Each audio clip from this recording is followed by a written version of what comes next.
Here on Motor Week, we film a report about a vehicle after we've driven it for about a week or so, but of course that's a little unfair because most of us, when we buy a car, we own it for at least a year. So that's why we do long-term tests. It's interesting with long-term tests because little niggles you had when you first had the car suddenly become unimportant. And things you really liked about a car are nice, but maybe aren't that important after a while. We've had the Ford Galaxy Gear X 2.3 for about 4 months now. It's really strange, when we first got the Galaxy, none of us really liked the seats. They were much too firm, and I thought, oh, horrible things. But actually, on a long journey, they really do support you back extremely well. And we don't mind the high-up position. This vast amount of plastic that all of us balked at, first of all, is actually quite acceptable. The A-pillar could be a little bit thinner, but I guess it's there for structure. And it's a shame that this little panel here hasn't got some rubberized bits in it, because things that you do put on there, like maps or things, just fall off every corner you go around. Ford, please put a rubberized mat in there. And there's another thing, Ford, we want to tell you. The one thing that we're all agreed on that annoys us to bits about the Galaxy, the stubby switchgear.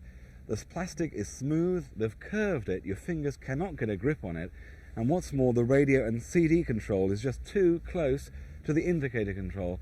All of us have quite often, and even after driving the thing for quite a few miles, you still go for the wrong one. Often I've wanted to indicate left and you just go for something on the left and you turn the CD down instead. It's not good enough. Please, Ford, make them a little bit longer, a little bit more matte so we can get a decent grip on it, and put this somewhere else or put it on the steering wheel. We have recently taken the Galaxy for a service at a main dealer, and we expected the worst, having heavy duty use by a film crew, but there were no problems.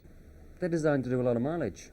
Fords are now designed to do 100,000 miles easily, with no major problems, and we found generally they don't have any major problems. So what have you done? We've gone over 12,000 miles. What did you do today? Changed the oil in it, checked the filter, air filter, pollen filter, lights, levels, tyres, brakes, and basically the car was okay. Most car servicing these days is about £55–60 for a 10,000 mile service. Now that's cheaper than it used to be some years ago. Why has the cost gone down? They've become better.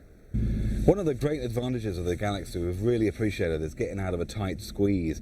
There's been quite a lot of criticism about this particular model of not being able to see well out the back, which is true. We've had a few bumps and scrapes, sorry Ford, but I tell you, getting out of a car park space isn't as bad as it first seems. With such a big vehicle, you think, oh my God, but the turning circle is great. It's as good as a black cab, I tell you. All of us who have driven the Galaxy have really appreciated the smooth engine, and it really is. This is the 2.3 litre, which replaced the 2 litre, although saying that, they still do have it for sale for the same price. You'd be daft to have the 2 litre because this new one, even though it's a little less frugal, is certainly much better in the power delivery department, much smoother, and certainly quieter at motorway speeds.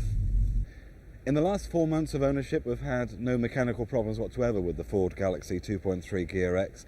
We did have a flat tyre, not the car's fault of course, but an interesting problem did rear its head. Now, these vehicles are probably the heaviest vehicles on the road that have alloys on. You don't have alloys on vans, do you? A heavy vehicle means you've got to have decent brakes, which this does, thankfully. Those brakes heat up. Now, we tried to get this wheel off. Boy, was it a problem. We got all the nuts off, we followed the book exactly, we just could not shift the thing because, as you know, an alloy wheel has to be put on pretty snug, and it had almost welded itself on. We did have to get the man from the tyre centre up to give us a hand, but this is the problem that not just with the Galaxy, but with all MPVs that have alloys, I think.